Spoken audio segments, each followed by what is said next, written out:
السلام علیکم ناظرین آج ہم بات کریں گے ڈرامہ سیریل ہمراہی کی ایپیسوڈ نمبر 19 کے بارے میں۔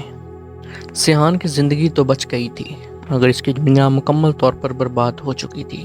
اسے ابھی ابھی معلوم ہوا تھا کہ جس دل کی بدولت وہ زندہ ہے وہ دراصل الف کا دل ہے، وہی الف جسے وہ بے پناہ محبت کرتا تھا۔ اب اس دنیا میں وہ موجود نہیں تھی۔ ڈاکٹر سیحان کے والد غازی کو سمجھاتا ہے کہ اب سچ زیادہ دیر تک چھپایا نہیں جا سکتا۔ سیحان بڑا ہو چکا ہے اور جلد یا بدیر اسے معلوم ہو جائے گا کہ اس کی زندگی بچانے کے لیے الف نے اپنی جان قربان کر دی۔ لیکن سب سے بڑا خوف یہ تھا کہ اگر سیحان کو اچانک الف کی موت کی حقیقت معلوم ہوئی تو اس کا دل اور دماغ کی صدمہ برداشت نہیں کر پائیں گے۔ ہسپتال میں سیحان مسلسل بے چین تھا۔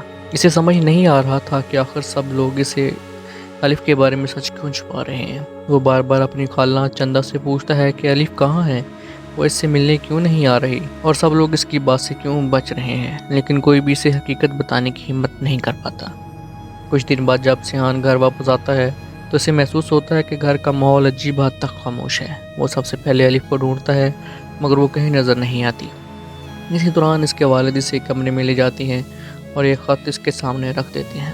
سیحان جیسے ہی خط پڑھتا ہے اس کے قدموں تلے زمین نکل جاتی ہے۔ اسے معلوم ہوتا ہے کہ الف اب اس دنیا میں نہیں رہی، اور اس سے بھی زیادہ خوفناک بات یہ تھی کہ خط کے مطابق الف نے خودکشی کی تھی اور مرنے سے پہلے اپنا دل سیحان کو عطیہ کر دیا تھا تاکہ وہ زندہ رہ سکے۔ یہ سن کر سیحان ٹوٹ جاتا ہے۔ وہ چیخ چیخ کر روتا ہے اور بار بار ایک ہی سوال پوچھتا ہے کہ آخر الف نے ایسا کیوں کیا؟ کیا اس نے ایک لمحے کے لیے بھی نہیں سوچا کہ اس کے بعد سیحان کیسے زندہ رہے گا؟ سیحان کی حالت اتنی خراب ہو جاتی ہے کہ اسے دوبارہ طبی امداد کی ضرورت پڑ جاتی ہے، مگر ڈاکٹر بتاتے ہیں کہ مسئلہ جسم کا نہیں بلکہ دل کا ہے۔ دعا جسم کو تو سنبھال سکتی ہے لیکن ٹوٹے ہوئے دل کا علاج کسی دوا کے پاس نہیں ہوتا۔ اپنے کمرے میں اکیلا بیٹھا سیحان الف کی یادوں میں کھو جاتا ہے۔ اسے وہ تمام لمحے یاد آنے لگتے ہیں جب الف اس کے ساتھ زندگی کے خواب دیکھا کرتی تھی۔ وہ وعدے، وہ دعائیں، وہ امیدیں، سب کچھ ایک لمحے میں بکھر چکا تھا۔ لیکن جتنا زیادہ وہ الف کے بارے میں سوچتا اتنا ہی اسے محسوس ہوتا کہ کہانی میں کچھ نہ کچھ غلط ضرور ہے۔ سیحان ماننے کو تیار ہی نہیں تھا کہ الف خودکشی کر سکتی ہے۔ وہ بار بار اپنے والد سے کہتا ہے کہ اگر الف بیمار ہوتی، کسی حادثے کا شکار ہوتی یا کسی نے اسے قتل کر دیا ہوتا تو وہ شاید یقین کر لیتا، مگر الف جیسی مضبوط لڑکی کبھی اپنی جان نہیں لے سکتی۔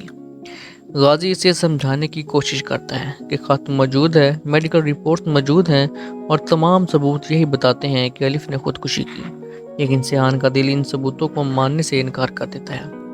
اسی دوران سیحان کی ملاقات ڈاکٹر اورنگزیب سے ہوتی ہے۔ اورنگزیب وہ شخص تھا جس سے الف نے اپنی موت سے پہلے رابطہ کیا تھا تاکہ سیحان کے لیے ڈونر ہارٹ کا انتظام کیا جا سکے۔ اورنگزیب سیحان کو ایک ایسی بات بتاتا ہے جو پوری کہانی کا رخ بدل دیتی ہے۔ وہ کہتا ہے کہ الف نے آخری بار جب اس کی بات کی تو وہ مستقبل کے خواب دیکھ رہی تھی۔ وہ سیحان کو بچانے کے لیے ہر ممکن کوشش کر رہی تھی۔ اس کی آواز میں نا امیدی نہیں بلکہ امید تھی۔ اورنگزیب یقین کے ساتھ کہتا ہے کہ الف خودکشی نہیں کر سکتی۔ یہ بات سیحان کے دل میں پہلے سے موجود شک کو مضبوط کر دیتی ہے۔ اب سیحان ایک خوفناک فیصلہ کرتا ہے۔ وہ اعلان کرتا ہے کہ الف کی قبر کشائی کروائی جائے گی اور اس کا دوبارہ پوسٹ مارٹم ہوگا۔ یہ سن کر اس کے والد غازی شدید غصے میں آ جاتے ہیں۔ وہ کہتے ہیں کہ جس عورت سے تم محبت کرتے تھے کیا اب اس کی قبر بھی نہیں چھوڑو گے؟ لیکن سیحان اب رکنے والا نہیں تھا۔ وہ کہتا ہے کہ اگر اس نے سچ نہ جانا تو ساری زندگی خود کو معاف نہیں کر پائے گا۔ اسے یقین تھا کہ الف کی موت کے پیچھے کوئی ایسا راز چھپا ہوا ہے جو ابھی تک سب سے پوشیدہ ہے۔ دوسری طرف غازی کو احساس ہو جاتا ہے کہ سیحان حقیقت کے بہت قریب پہنچ چکا ہے۔ وہ فوراً اپنے آدمیوں کو حکم دیتا ہے کہ ڈاکٹر اورنگزیب کو ملک سے باہر بھیج دیا جائے کیونکہ اسے شک ہوتا ہے کہ اورنگزیب بھی سیحان کو حقیقت تک پہنچا سکتا ہے۔ اب ایک طرف سیحان اپنی بیوی کی موت کا راز جاننے کے لیے قبر کشائی کی تیاری کر رہا تھا اور دوسری طرف کچھ لوگ ہر قیمت پر سچ کو دفن کر رکھنے کی کوشش میں لگے ہوئے تھے۔ اور یہی وہ لمحہ تھا جہاں کہانی ایک خطرناک موڑ پر آ کر رک جاتی ہے۔ کیا الف نے واقعی ہی خودکشی کی تھی یا پھر اس کی موت کے پیچھے کوئی ایسا راز چھپا ہے جو سب کچھ بدل دے گا؟ اور اگر پوسٹ مارٹم میں حقیقت سامنے آ گئی تو سب سے زیادہ نقصان کس کا ہوگا؟ یہی سوالات ناظرین کو اگلی قسط کا بے چینی سے انتظار کرنے پر مجبور کر دیتے ہیں۔